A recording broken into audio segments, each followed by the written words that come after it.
l'OMS déclare l'urgence sanitaire mondiale à cause du virus Zika. L'Organisation mondiale de la santé, OMS, a déclaré que le virus Zika était un cas d'urgence mondiale de santé publique, car l'infection transmise par le moustique d'Égypte est étroitement liée à l'augmentation du taux de nouveau-nés atteints de maladies neurologiques. La décision a été prise par un comité d'experts indépendants de l'Agence des Nations Unies, qui espère qu'elle servira à prendre des mesures internationales, comme des recherches plus poussées. Après avoir fait une réunion d'urgence, le comité de l'OMS a assuré qu'il y a un lien suspect entre le virus transmis par le moustique et l'augmentation des cas de microcéphalie chez les bébés. Cette malformation neurologique conduit à une malformation de la tête et du cerveau, les rendant anormalement petits.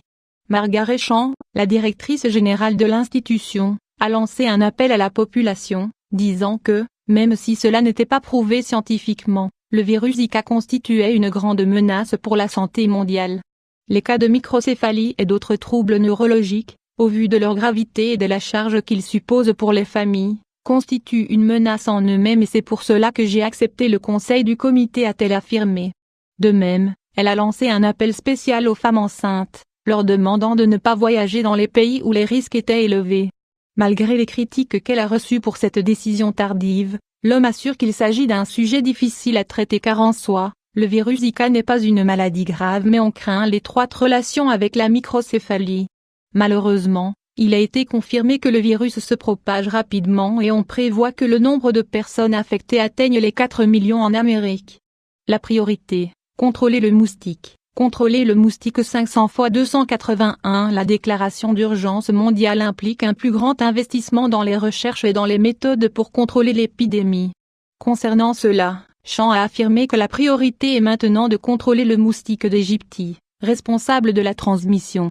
Une fois de plus, elle a lancé un appel aux pays affectés pour que les campagnes d'information et les mesures qui aident à réduire la présence de cet insecte soient mises en place. Aujourd'hui, l'OMS ne considère pas que la maladie soit une bonne raison de ne pas aller dans les pays affectés.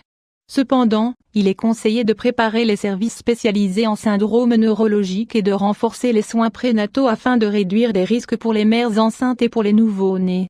Le Brésil, le pays avec le plus de cas recensés. Jusqu'à aujourd'hui, le Brésil est le pays avec le plus de cas recensés, non seulement de personnes infectées par le virus Zika mais aussi de bébés atteints de microcéphalie. Dans le dernier rapport, il est spécifié qu'il y a 270 confirmés et 3449 qui vont être traités, contre 147 en 2014. On estime que dans le pays sud-américain, il y a près de 15 millions de personnes infectées par le virus depuis avril, suivi par la Colombie, qui a recensé 20 000 personnes dans un rapport récent, dont 2 000 femmes enceintes. Le virus s'est propagé dans 24 pays, moustique succant le 100-500 x 309. L'Organisation panaméricaine de santé, OPS, a averti qu'il y a déjà 24 pays affectés par la propagation rapide du virus Zika.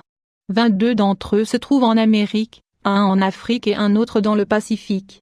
Jusqu'à présent, l'unique certitude est que le virus se transmet à travers la piqûre du moustique d'Égypte, même s'il existe d'autres possibilités de contagion de la maladie, comme la voie sexuelle.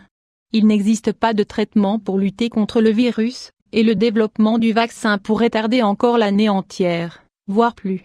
Aujourd'hui, les pays affectés comme la Colombie, le Brésil et la République dominicaine, maintiennent la recommandation suivante aux femmes: mieux vaut ne pas tomber enceinte dans les prochains mois ou au moins jusqu'à ce que l'on détermine avec plus de certitude le lien entre le virus Zika et les problèmes neurologiques que le FTU développe. De même, il est conseillé à la population de garder une distance avec les eaux stagnantes, et d'utiliser des repoussants ainsi des vêtements qui couvrent la peau.